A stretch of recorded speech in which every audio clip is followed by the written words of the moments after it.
오늘은 그리스도의 동정녀 탄생의 놀라운 예언과 성취 및 실제적 가치, 이런 제목으로 성탄절 말씀을 전하겠습니다. 이사야서 7장 14절에 붙는 말씀을 제가 읽겠습니다. 그러므로 주께서 친히 징조를 너희에게 주실 것이라. 보라, 처녀가 잉태하여 아들을 낳을 것이요 그의 이름을 임마누엘이라 하리라. 먼저 그리스도의 동정녀 탄생의 놀라운 예언과 성취에 대해서 말씀을 드리겠습니다. 오늘 본문에 보게 되면 처녀가 잉태하여 아들을 낳을 것이요 라고 말씀을 했습니다. 처녀가 잉태한다고 하는 것은 기적을 말합니다. 여기 처녀는 남자를 알지 못하는 처녀를 말합니다. 원어 성경에 보게 되면 히브리어로 여기 처녀를 알마라고 그렇게 표현을 했습니다. 이 처녀 알마라고 하는 이 표현과 또 다른 표현이 있습니다. 베툴라라고 하는 그런 처녀, 베툴라라고 하는 표현이 있습니다. 그런데 히브리어로 이 처녀가 알마도 될 수 있고 베툴라라고 쓰여지기도 하는데, 여기에 특별히 이사야 7장 14절에서는 처녀가 잉태하여 아들을 낳는다고 했는데 그 처녀는 베툴라라고 표현한 것이 아니라 알마라고 그렇게 표현을 했습니다. 왜 여기에 처녀를 히브리어 본래 원어 성경에는 알마 그렇게 표현을 했을까요? 왜 베툴라가 아닐까요? 알마는요, 여기에 보라, 처녀가 잉태하여, 알마가 잉태하여 아들을 낳을 것이요 이렇게 말씀했는데, 알마는 이렇게 쓰여졌습니다. 구약 성경에서 언제나 늘 항상 결혼하지 않은 젊은 여자를 가리킬 때 쓰여졌습니다. 알마가 그런 뜻입니다. 조금 전에 베툴라를 말씀드렸는데, 베툴라는 구약 성경에서 항상 늘 언제나 결혼하지 않은 젊은 여자를 가리키지 않았습니다. 네. 둘 다 처녀로 번역을 하기도 합니다. 둘 다 젊은 여자입니다. 그런데 알마는 결혼하지 않은 젊은 여자를 말합니다. 베툴라는 결혼하지 않은 여자, 결혼한 여자 이렇게 쓰여져 있다고 하는 것입니다. 여기 요엘서 1장 8절에 보게 되면 이렇게 쓰여져 있습니다. 너희는 처녀가 젊었을 때의 남편으로 말미암아 굵은 배로 동이고 애곡함 같이 할지어다. 남편 때문에 곡을 하는 거예요. 뭐 남편이 죽었든지 처녀가 곡을 합니다. 근데 여기 처녀는 베툴라라고 하는 단어를 썼습니다. 그런데 우리 성경에는 처녀라고 번역이 되어 있어요.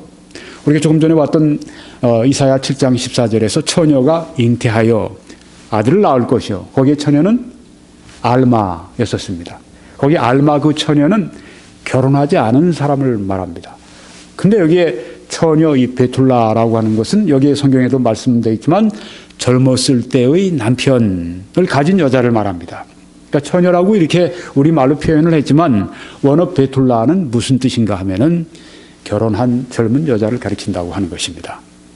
여러분 밑에 보시게 되면 거기에 지금 검정색 배경으로 또 번역이 되어 있습니다. 처녀 베툴라가 어렸을 때 약혼한 남자로 말미암아 이렇게 번역이 되어 있습니다. 이 번역은 여러분이 가지고 계신 개역 개정 성경의 번역입니다. 근데 여기에 지금 문제가 되는 것이 뭐냐 하면 처녀가 어렸을 때 약혼한 남자라고 했습니다. 결혼한 남자가 아니란 말이에요. 그리고 여기 보면 약혼한하고 그 글자가 작아요. 약혼한 이렇게 되어 있습니다.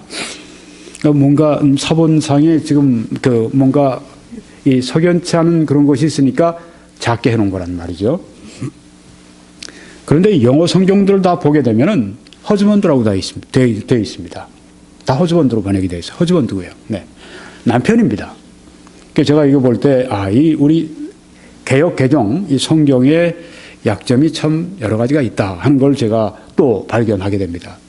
그래서 영어 성경을 볼 수 있는 분들은 뉴 킹 제임스 성경이나 킹 제임스 성경도 좋습니다. 혹은 NIV 같은 좀 이렇게 의역해 놓은 그 성경도 비교해 가면서 성경을 볼 필요가 있습니다. 자, 여기서는 여러분이 지금 설명을 들으시니까요. 네, 그래서 아까 이 처녀가 잉태하여 아들을 낳을 것이요 그의 이름을 임마누엘이라 하리라. 우리가 오늘 본문 말씀에 거기에서 그 처녀가 잉태한다고 할 때 그 처녀는 알마인데 그 알마는 젊은 여자인데 결혼하지 않은 젊은 여자를 말하는 것입니다. 근데 여기에 베툴라라고 하는 이 처녀, 여자는 결혼한 젊은 여자를 말할 때 그렇게 했었습니다. 네, 그래서 그 알마라고 표현한 것. 네, 그래서 처녀가 알마로 표기한 것은 바로 동정녀 잉태를 거기에서 분명히 예언한 것이다. 이런 뜻으로 말씀드린 것입니다. 두 번째, 처녀가 잉태하여 알마가 잉태하여 아들을 낳을 것이요 그 이름을 임마누엘이라 하리라. 임마누엘이라고 하는 것은 임마누 하는 것은 함께 엘 하나님 그런 뜻입니다. 임마누엘 우리가 임마누엘 그렇게 하는데 임마누엘 그렇게 됩니다. 하나님이 함께 하신다 하는 그런 뜻입니다. 자, 처녀가 잉태하여 아들을 낳는데 그 이름을 임마누엘이라 하라. 그 아들의 이름, 그리스도의 이름, 예수 그리스도의 이름은 예수, 그 예수라고 하는 그 뜻은 하나님이 구원하신다 그런 뜻이 있어요. 네, 그런데 예수라고 하는 이름 외에 또 다른 칭호가 있네요. 임마누엘이라 하리라. 임마누엘은 하나님이 우리와 함께 하신다 그런 뜻이 있습니다. 예수님은 우리를 구원하시는 분이시고 예수님은 바로 제2위격의 하나님께서 우리와 함께 하시는 하나님이 우리와 함께 해주시는 분이라고 하는 뜻입니다. 임마누엘로 불리우는 처녀가 낳은 아들은 누군가? 예수 그리스도를 말한다고 하는 것입니다. 네, 여기서 보라 처녀가 잉태하여 아들을 낳을 것이요 그 이름을 임마누엘이라 하리라 이렇게 말씀을 했는데요. 네. 오늘 이 본문 말씀과 이건 구약 성경이죠. 이사야 예수님 오시기 전 700년 전에 쓰여진 기록된 예언된 말씀입니다. 그런데 그 이후에 이제 신약 성경에서 마태복음 1장 23절에서 이 말씀을 사용을 했습니다. 이 마태복음 1장 23절에서 어떻게 임마누엘을 사용했는가? 그리스도의 신성에 관한 그런 언급으로서 사용했다고 하는 것입니다. 이 말씀 보시면 마태복음 1장 22절 말씀부터입니다. 이 모든 일이 된 것은 무엇입니까? 처녀가 잉태하여 아들을 낳을 것이요 예수님이 잉태되시고 그 탄생하시는 이 모든 일이 된 것은 성령의 감동을 받아서 마태가 이렇게 기록을 합니다. 주께서 선지자로 하신 말씀, 선지자는 여기 누구죠? 이사야입니다. 선지자로 하신 말씀은 조금 전에 여러분이 보신 이사야 7장 14절 그 말씀입니다. 아들을 낳으니 처녀가 잉태하여 아들을 낳으니 그 말씀입니다. 그 말씀을 이루려 하심이니라. 그러니까 이사야 7장 14절의 말씀이 700년 이후에 바로 예수님의 탄생을 통해 성취가 됐다고 하는 것을 여기 말씀하면서 보라 처녀가 잉태하여 아들을 낳을 것이요 그의 이름은 임마누엘이라 하리라 하셨으니 이를 번역한즉 하나님이 우리와 함께 계시다 함이라.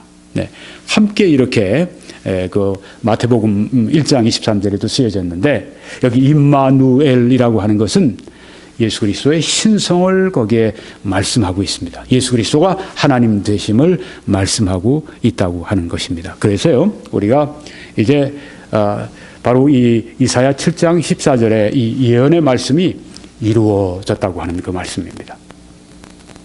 그 다음에 우리가 오늘 본문으로 삼은 이사야 7장 14절의 예언은 다윗의 집 전체에 주어졌습니다. 아하스 왕에 관한 그것을 넘어서서 다윗의 집 전체에 이렇게 주어진 예언의 말씀이라고 하는 것입니다. 이제 어떤 사람들은 이것은 그 알마가 처녀가 잉태하여 아들을 낳을 것이요 하는 이 예언의 말씀이 그때 아하스 왕을 통해 이루어진 것이다. 이렇게 말을 하는 사람들이 있습니다. 옳지 않습니다. 이것은 예수 그리스도의 동정녀 탄생에 관한 예언의 말씀입니다. 왜냐하면 아하스에게만 주어진 게 아니라 다윗의 집 전체에 주어진 것이 이사야 7장 13절에 나오기 때문입니다. 여기 보십시오. 다윗의 집이요 원하건대 들을지어다, 그렇게 말씀을 했습니다. 어떤 사람들은 이게 아하스를 말하는 게 아닙니다. 다윗의 집 전체에 대해서 말씀한 것입니다. 그러니까 다윗의 후손으로 오실 예수 그리스도 동정녀 탄생에 대해서 말씀하시면서 처녀 알마가 잉태하여 아들을 낳을 것이요 그 이름을 임마누엘이라 하리라, 이렇게 말씀한 그 예언의 말씀은 바로 예수 그리스도의 동정녀 탄생에 관한 예언이고, 그 말씀이 700년 이후에 예수 그리스도의 마리아를 통한 동정녀 잉태, 동정녀 탄생을 통해서 그 예언이 정확하게 때가 되매 성취가 되었다고 하는 것입니다. 이게 참 놀라운 일입니다. 하나님의 약속의 말씀은 때가 되면 반드시 기적과 같이 역사의 시공상에 이루어진다고 하는 것입니다. 감격스러운 일입니다. 네 번째로 이사야 7장 14절의 예언은 징조라고 했습니다. 징조다. 네, 징조, 사인이다. 이것은 흔치 않은 일입니다. 아주 특별한 일입니다. 징조를 주겠다. 그래서 여기 마헬 살랄 하스바스, 이름이 참 길고 발음하기도 좀 힘듭니다. 마헬 살랄 하스바스. 이 아이가 누구냐 하면 이사야 선지자의 둘째 아들입니다. 어떤 사람들은 바로 그 예언의 말씀은 그 처녀가 잉태하여 알마가 잉태하여 아들을 낳을 것이요, 이 말씀은 바로 그 이사야 선지자 마헬 살랄 하스바스 출생을 통해 이루어진 것이다, 이렇게 얘기하는 사람들이 있습니다. 아닙니다. 틀렸습니다. 왜요? 거기 처녀가 잉태하여 하고 했지 않습니까? 알마, 베툴라라고 안 했습니다. 베툴라는 결혼한 여자를 가리킬 수 있어요. 그렇지만 알마는 결혼하지 않은 여자입니다. 그런데 지금 여기 마헬 살랄 하스바스는 차남이거든요. 이사야 선지자. 그러니까 이미 이 마헬 살랄 하스바스를 낳은 이사야 선지자의 부인, 이 마헬 살랄 하스바스의 어머니는 이미 결혼한 여자였었습니다. 그러니까 베툴라였었어요. 알마가 아닙니다. 네, 그래서 여기에 그 징조라고 말을 했는데 마헬 살랄 하스바스의 자연적인 출생한 거죠. 뭐 이사야 이 부부가 낳은 아들이에요. 자연적인 출생입니다. 그게 아니라 이 징조를 준다고 하는 이 말씀은 초자연적인 그리스도의 탄생을 가리킨 것이다. 아니 이사야가 자식 낳는데 징조를 준다, 이렇게 좀 유달리 말씀하겠습니까? 진짜 징조, 특별한 그런 그 초자연적인 예수 그리스도의 동정녀 탄생에 대한 예언의 말씀이기 때문에 징조로 준다고 말씀했다고 하는 것입니다. 여기 보십시오. 주께서 친히 징조를 너희에게 주실 것이라. 처녀가 알마가 잉태하여 아들을 낳을 것이요 그의 이름을 임마누엘이라 하리라. 이것은 예수 그리스도의 동정녀 탄생을 예언한 말씀이고 700년 이후에 문자 그대로 정확하게 성취가 되었습니다. 또 다섯 번째로 이사야 7장에서 지금 우리가 7장 14절을 본문으로 했는데요. 7장 그 다음에 쭉 11장까지 구세주에 관한 예언의 중단되지 않는 연속이 있다고 하는 것입니다. 이 7장, 여기 7장 14절에서 처녀가 알마가 잉태하여 아들을 낳을 것이요 그 이름을 임마누엘이라고 하리라는 이 말씀, 그래서 예수 그리스도의 동정녀 탄생을 여기에 예언하고 있는 이 말씀은 그냥 거기만 딱 그렇게 외톨이로 그렇게 독도같이 딱 떨어져 있는 그런 것이 아닙니다. 연이어서 있습니다. 연이어서 이렇게 있는 것들입니다.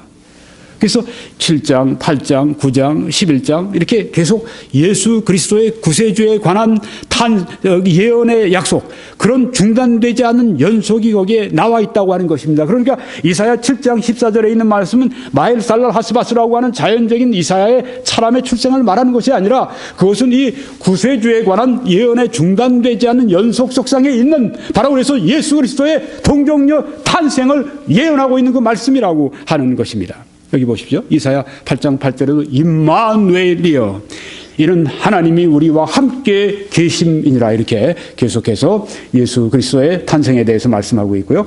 이사야 9장 6절에도 이는 한 아기가 우리에게 낳고 한 아들을 우리에게 주신 바 되었는데, 여기에 이 아들은 마헬살랄 하스바스가 될 수 없습니다. 왜냐하면 이 아이에 대해서 계속 하는 말씀을 여러분이 들어보시면 나옵니다. 그의 어깨에는 정사를 메었고, government, 정부를 메었다고 하는 것입니다. 다스리면 통치하시는 분이라고 하는 것입니다.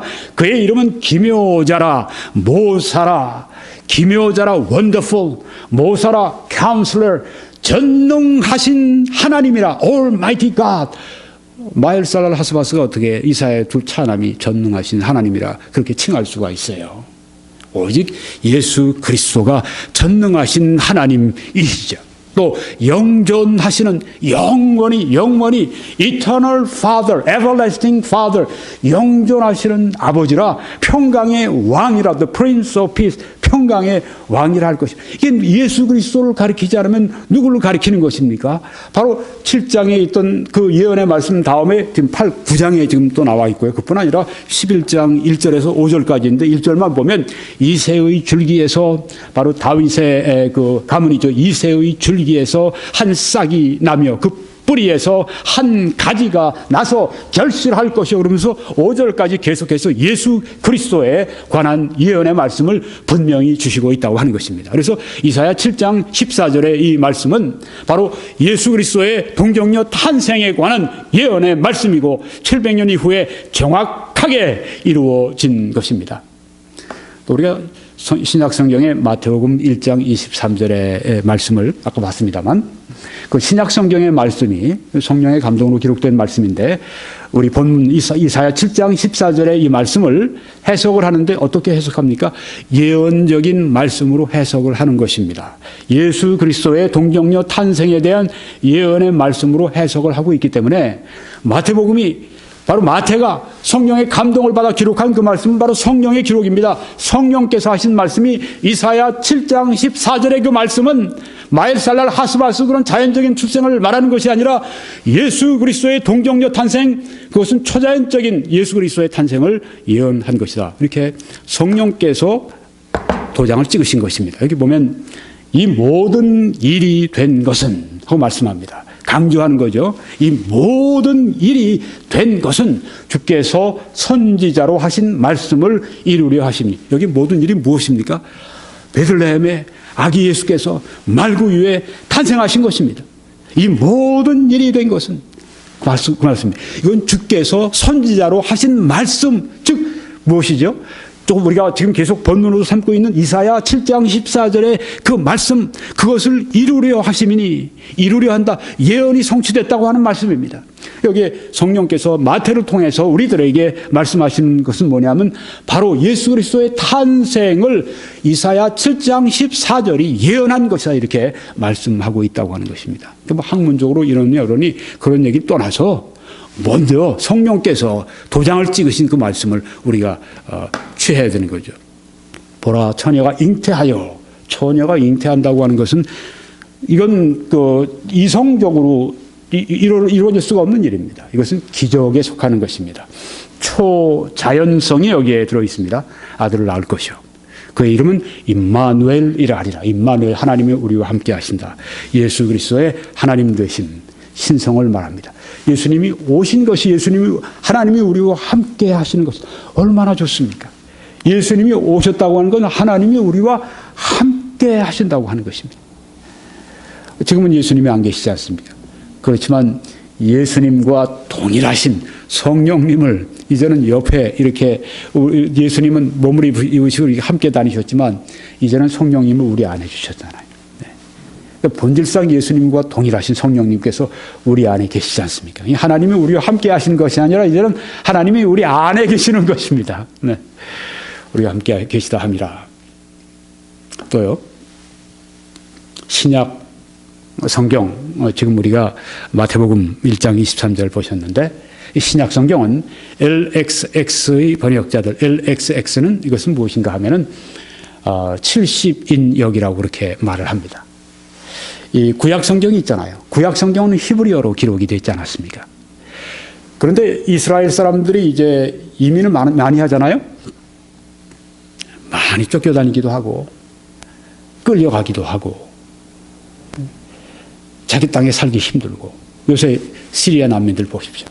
힘드니까 막 정든 고향 산천 떠나서 막 다른 나라로 유리하고 헤매고 그러지 않습니까? 이게 이스라엘의 역사에 있었습니다.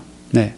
지금 우리가 보는 시리아 사람들 혹은 뭐 아프가니스탄 사람들 이렇게 그 아프리카 나이지리아 사람들 막 옮겨가고 이런 이 이스라엘의 역사에 있었습니다. 근데 이스라엘 사람들이 그렇게 흩어져 살다 보니까 점점 자기 모국 히브리어를 잃어버리게 됐습니다. 그 성경을 제대로 볼 수가 없는 거예요. 그래서 이 히브리인 70인 학자들이 히브리어 성경을 이제는 이 사람들이 어떤 그 문화권 속에 지금 영어 문화권이지만 영어로 다 통용되지만 그때는 헬라어로 다 통용이 됐습니다. 지중해 세계권이요. 그래서 헬라어를 다 쓰니까 젊은 세대들이 다 헬라어는 알고 히브리어는 몰라요. 그러니까 헬라어로 성경을 그들이 읽을 수 있도록 번역을 한 겁니다. 예수님 오시기 300년 전부터 이 번역이 시작이 됐습니다. 구약 성경을 다 번역을 했습니다. 근데 이 사람들이 학자니까 이 사람들이 히브리 학자들이니까 번역을 잘하지 않았겠습니까? 근데 그 사람들이 이사야 7장 14절을 번역을 할 때 알마 그들이 너무 잘 알죠. 네, 알마가 뭔지 베툴라가 뭔지 히브리 사람들인데 학자들인데 그걸 모르겠습니까?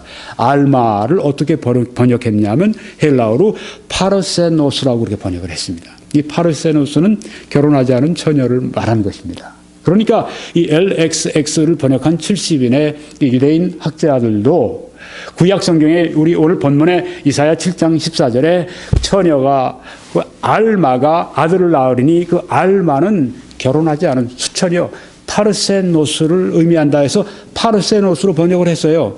그것을 신약 성경에서 지금 그대로 사용하고 있는데요. 여러분이 신약 성경에 우리가 원어를 보게 되면 이 처녀가 잉태하여 아들을 낳는다는 그 말씀 이사야 7장 14절 조금 전에 우리가 보았던 마태복음 1장 23절에 이 말씀을 인용할 때 어떻게 사용했냐면 알마를 파르세노스라고 번역을 했습니다. 그러니까 70인 여기 한 걸 그대로 사용을 했습니다. 승인하셨다고 하는 겁니다. 신약이 LXX의 번역자들이 이제 그 처녀 알마를 어떻게 번역했는가 파르세노스 결혼하지 않은 수처녀로 그렇게 번역을 했는데 이 신약 성경이 즉 성령께서 이게 맞다 이 번역이 맞다 여기 결혼하지 않은 여자 바로 누구죠? 마리아를 말하고 있다. 마리아는 약혼만 했어요. 마리아는 결혼하지 않았습니다. 아직 동거하기 전에 이 잉태가 된 것이 나타나서 성경에 보니까 요셉이 슬금슬금 그냥 해결해 보려고 헤어지려고 그렇게 했는데 그때 현몽하시고 내 아내 데려오기를 두려워하지 말라. 아들을 낳으니 그 이름을 예수라 하라. 이는 그가 자기 백성을 죄에서 건져내실 것입니다. 그렇게 천사가 하는 말을 듣고 이제 데려와서 아이를 낳기까지 동침하지 않고 그렇게 됐던 것을 성경이 말씀하고 있습니다. 보라 처녀가 잉태하여 아들을 낳을 것이요. 이 마태복음 1장 23절의 이 말씀을 어떻게 번역했느냐. 본래는 이 말씀이 알마죠. 알마를 번역을 한 걸 파르세노스. 결혼하지 않은 처녀로 그렇게 번역을 했다고 하는 것입니다. 그러면 이제 그리스도의 동정녀 탄생의 실제적인 가치를 말씀드리고 마치려고 합니다. 그리스도의 동정녀 탄생의 실제적인 가치가 뭘까? 첫째, 동정녀 탄생의 교리는 성경의 신뢰성에 결정적인 요인이 된다고 하는 것입니다. 이 동정녀 탄생의 교리는 핵심 교리입니다. 아주 본질적인 교리입니다. 타협할 수 없는 그런 교리입니다. 이 성경에 분명히 나와 있는 이 말씀, 만약에 이 말씀이 동정녀 탄생이 이게 사실이 아니라면 진리가 아니라면 어떻게 되죠? 이 안에 성경에 들어있는데요. 뺄 수도 없고 말이죠. 그렇죠? 잊어서 뺄 수도 없고. 성경 전체의 신뢰성에 결정적으로 부정적으로 작용하게 된다고 하는 것입니다. 그렇지만 동정녀 탄생의 교리가 진실이고 사실이고 진리라면 성경의 신뢰성에 결정적으로 플러스가 될 수가 있는 것이죠.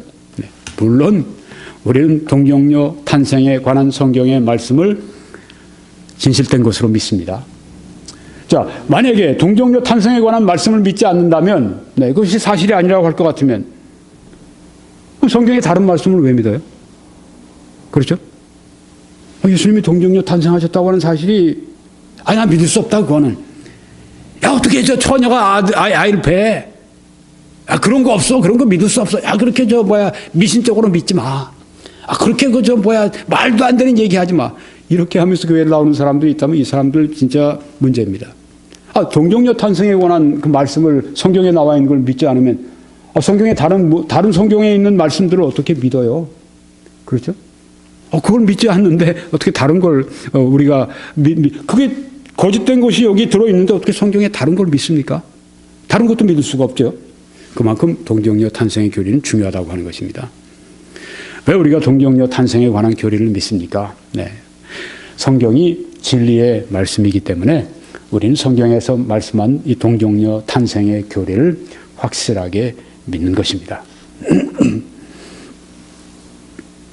저는 오늘 이 고요한 밤, 거룩한 밤 찬송을 하면서 여러분이 보신 것처럼 제가 감격해서 그 찬송을 부르지는 못했습니다. 그의 얼굴에 광채가 세상 빛이 되셨네. 그걸 부를 때 전에 그리스도께서 저를 바라보실 때 그 자비스러우신 그 사랑에 넘친 그 눈빛, 그것이 생각이 나서 제가 너무 감동이 되고 벅차서 찬송을 부를 수가 없었던 것입니다. 그때 주님께서 저를 제 눈으로 바라본 건 아니에요. 제 눈으로 바라본 것이 아닌데 제 심령 가운데 확실하게 주님의 그 사랑의 그 미소, 사랑의 눈길을, 자비의 눈길을, 긍휼의 눈길을 저에게 이렇게 바라보실 때 제가 참 그때 엄청 울었습니다. 저는 그래서 예수 그리스도께서 살아계신 나의 주님이라고 하는 것을 부정할 수가 없습니다. 여기 동정녀 탄생의 교리 같은 것도 믿어지게 되는 것입니다. 그런 그 주님의 저를 어떤 사람들은 계시라고 부를지 모르죠. 전 조명이라고 부릅니다. 성령께서 강력하게 예수 그리스도를 조명해 주시는 그런 체험들, 성령에 부으시는 체험들이죠. 네. 두 번째, 무슨 실제적인 가치가 있는가? 예수님의 동정녀 탄생은 하나님이 그리스도 안에서 구원의 역사를 시작하셨다고 하는 것을 말씀해 주고 있습니다. 드디어 때가 온 것입니다. 아들을 낳으리니 그 이름을 예수로 하라. 이는 그가 자기 백성을 저희 죄에서 구원할 자이십니다. 예수님은 구원자로 오셔서 일을 시작하셨습니다. 십자가 위에서 여러분과 저의 죄의 형벌을 대신 받으시고 죄의 사함 곧 구속을 우리들에게 베풀어 주셨습니다. 그 피로 말미암아 우리가 속죄함을 받은 것입니다. 그 피로 속죄함 받았네. 그런 찬송이 있지 않습니까? 네. 그 피로 죄의 형벌로부터 우리를 완전히 면제시켜 주셨습니다. 그렇지만 죄의 형벌뿐이 아닙니다. 예수님이 우리를 건지시는 일은 죄의 힘으로부터 우리를 또한 건져 주시는 것입니다. 로마서 6장에서는 우리 옛사람이 예수와 함께 십자가에 못 박힌 것은 죄의 몸이 멸하여 다시는 우리가 죄에게 종노릇하지 아니하려 함이니 말씀했는데요. 죄에게 종노릇하지 않도록 하게 하시기 위해서 우리 옛사람이 예수님과 함께 십자가에 못 박히게 했습니다. 그것은 내가 아담 안에 있던 나의 그 옛사람이 이제는 예수님과 함께 못 박혀서 이제는 죽었고요. 더 이상 이제는 나는 아담 안에 있는 사람이 아닙니다. 이제는 예수 그리스도 안으로 성령께서 저를 이렇게 옮겨버리셨습니다. 제가 예수님을 구주로 신뢰할 때 그때 성령의 역사가 아담 안에 있던 나의 신분을 이제는 예수 그리스도 안의 신분으로 바꾸어 나왔습니다. 아담 안에 있을 때는 죄가 마음대로 주장하던 나의 모습이었는데 이제는 예수 그리스도 안에 들어옴으로 말미암아 죄가 전처럼 나를 지배할 수가 없습니다. 우리 안에 죄의 성품 육신을 하나님께서 완전히 걷어가시지는 않았습니다. 그것은 천국 갈 때, 그것은 또 내가 예수 그리스도를 만날 때, 그래서 나의 몸이 이제는 예수님 재림하셨을 때, 그때 내 몸이 영광의 몸으로 변화될 때, 그때 육신과 영원히 그때 멀어지게 되는데요. 아직 우리 안에 육신이 있습니다. 그렇지만 육신이 전에처럼 우리를 완전히 왕처럼 통치하는 그런 때는, 그런 시기는 지났다고 하는 것입니다. 죄에게 다시는 종노릇 하지 아니하려 하게 함이라고 말씀을 하지 않았습니까? 그리고 그러므로 너희도 죄에 대하여 죽은 자요 하나님을 대하여는 산 자로 여길지어다. 이제 너희 지체를 불의의 병기로 죄에게 맡기지 말고 의의 병기로 하나님께 드리며, 그렇게 해서 순종함으로 거룩함에 이르라고 말씀했습니다. 점점 단번에가 되는 것이 아니죠. 점점 죄의 힘으로부터 우리가 건짐을 받게 됩니다. 그게 바로 성화입니다. 예수님께서 동정녀 탄생하시고 이 땅에 오셨다고 하는 것은 우리의 죄의 형벌을 다 해결해 주시는 것뿐 아니라 또한 우리를 죄의 힘으로부터 건져주시는 그 역사를 시작하셨다고 하는 것입니다. 그렇기 때문에 감격스러운 것입니다. 내 힘으로 살 때는 죄의 힘에 내가 꽁꽁 얽매여서 죄로 말미암아 내가 하나님을 기쁘시게 할 수 없고, 죄 때문에 내 인생이 하나님 앞에 복된 생애가 될 수 없고, 그런데 예수님께서 함께 하심으로 말미암아 죄의 힘에서 해방시켜 주시는, 그래서 사도 바울은 내게 능력 주시는 그리스도 안에서 내가 모든 것을 할 수 있다고 말씀했습니다. 그리고 죄를 우리가 완전히 짓지 않는 죄의 존재 자체로부터 해방시켜 주시는, 그건 영화라고 하죠. 네, 영화의 구원, 네, 죄의 존재 자체로부터 우리를 해방시켜 주시는, 우리가 주님 재림하실 때 이제 영광의 몸, 부활의 몸을 받을 그때 죄에서 완전히 해방된 그 구원의 역사가 그때 이루어지게 됩니다. 그런데 언제 시작이 됐는가? 예수님이 동정녀 마리아에게 잉태되시고 탄생하시고 바로 그때부터 그 구원의 역사가 시작이 되고 지금도 지속이 되고 있다고 하는 것입니다. 또 이 동정녀 탄생은 그리스도가 어떻게 완전한 하나님이시면서 또한 완전한 사람이신가를 설명해 주고 있습니다. 완전한 사람이 되기 위해 오셨어요. 그런데 그렇게 하기 위해 완전한 하나님이 되시는 것을 중단하지 않으셨습니다. 그걸 어떻게 알 수 있는가? 동정녀 탄생, 성령으로 말미암아 잉태가 되셔서 거룩한 자가 되시고 또한 하나님의 아들이 되시고, 바로 이것이 이 동정녀 탄생이 이 비밀을 우리들에게 설명해 주고 있다고 하는 것입니다. 만약에 마리아와 요셉이 이렇게 낳았다고 할 것 같으면은 사람 후손이 되는 거죠. 그런데 동정녀 탄생, 예수 그리스도께 성령으로 말미암아 마리아를 통해 출생하심으로 말미암아서 초자연적인 출생을 하셨습니다. 예수님은 그때 처음 태어나신 게 아니죠. 네, 영원 전부터 하나님이셨습니다.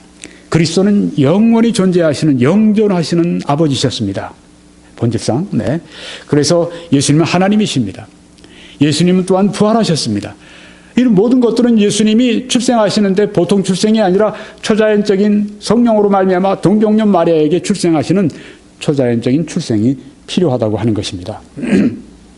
예수님의 동정녀 탄생은 예수님이 죄가 없으시다고 하는 것을 증거하는 것입니다. 성령께서는 아주 신비하게 초자연적인 방법으로 예수님이 거룩하게 잉태가 되게 그렇게 하셨습니다. 이렇게 하셔서 예수님께서 타락한 인간의 본성에 오염되는 것을 방지하셨습니다. 아버지 요셉을 통해서 인간 본성에 타락된 이 죄를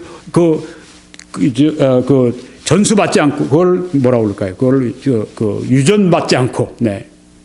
이제 성령께서 잉태시키셨기 때문에, 또한 성령께서 이 마리아를 거룩하게 만드심으로 말미암아서 또한 예수님이 마리아로부터 오는 죄의 본성에 오염되는 것을 방지하셨다고 하는 것입니다. 유명한 마르틴 루터는 이렇게 말을 했습니다. 마리아는 죄 중에 잉태되었지만, 이 캐톨릭에서는 이런 얘기들은 이럴 겁니다.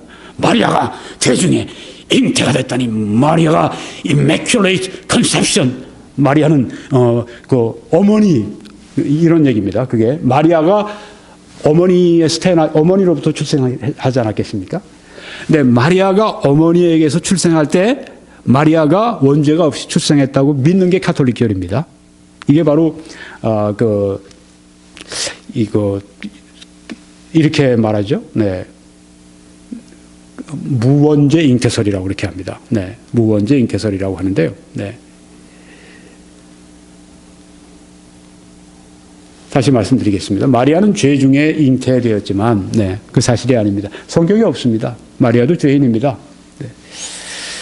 네. 성령은 그녀의 육신과 피를 취하여 정결케 하셨다.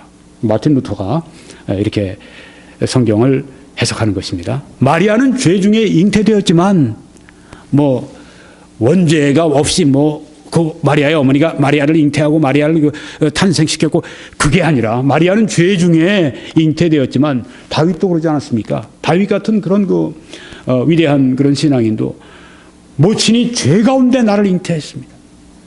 마리아도 죄 가운데 잉태가 되었다고. 이게 성경적이죠. 네. 성령은 그녀 마리아의 육신과 피를 취하여서 정결케 하셨다. 그리고 이후에 성령은 하나님의 아들의 몸을 창조하셨다. 성령이 내 위에 임하시고, 이 말씀 마리아의 육신과 피를 취해서 정결케 하시고 성령께서 하나님의 아들의 몸을 창조하셨다고 하는 것입니다. 마틴 루터의 말을 계속 읽겠습니다. 그러므로 그리스도는 어머니 마리아로부터 참된 몸을 받으셨다. 그러나 그리스도의 몸은 성령에 의해 죄로부터 깨끗함을 받았다. 네.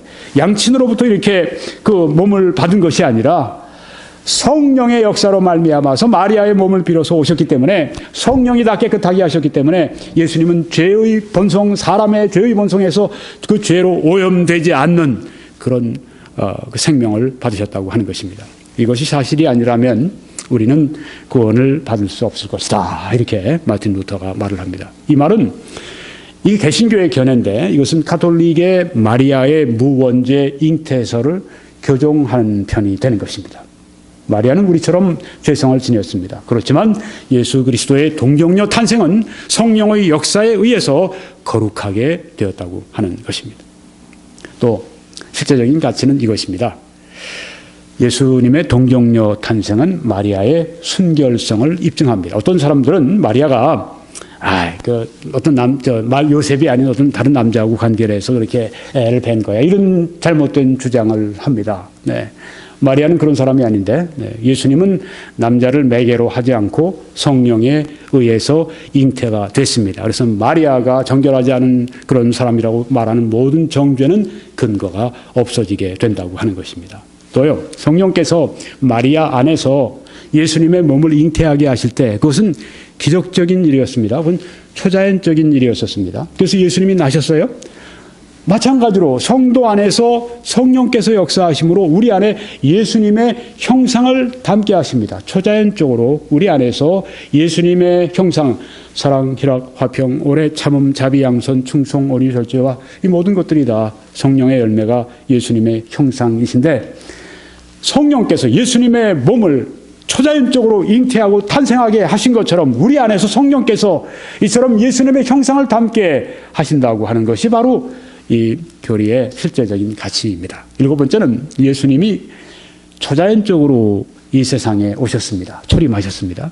이것은 예수님이 초자연적인 방법으로 재림하실 것을 보증하고 있다고 하는 것입니다. 어느 날 하늘로부터 큰 호령소리가 있고 천사장의 나팔소리와 함께 예수 그리스도께서 천군 천사와 함께 또한 모든 성도들과 함께 재림하시는 장엄한 광경이, 초자연적인 그런 그 재림의 광경이 나타나게 될 텐데, 이것은 이미 초림에서 보여졌다고 하는 것입니다. 마지막으로 예수님께서 동정녀 탄생하셨다고 하는 것은 마귀의 일을 멸하러 오셨고 지금 마귀의 일을 멸하고 계신다고 하는 것입니다. 여기 성경에 보게 되면요, 하나님의 아들이 나타나신 것은 마귀의 일을 멸하려 하심이라고 그렇게 말씀을 했습니다.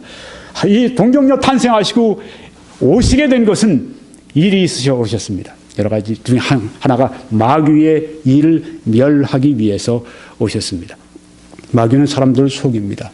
마귀는 사람들에게 질병을 가져다 주기도 합니다. 개인을 속이기도 하고 나라를 속이기도 합니다.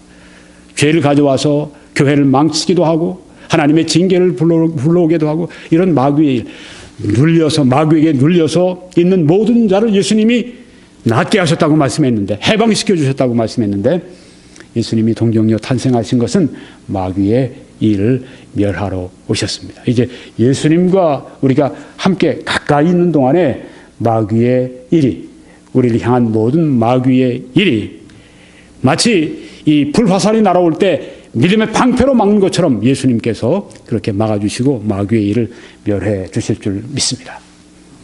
결론 드리고 마치겠습니다. 오늘 그리스도의 동정녀 탄생의 놀라운 예언과 성취 및 실제적 가치에 대해서 말씀을 드렸습니다. 이제 www.21church.com으로 들어오셔서 다른 메시지를 시청하실 때 하나님의 크신 축복이 함께 하시길 축원합니다.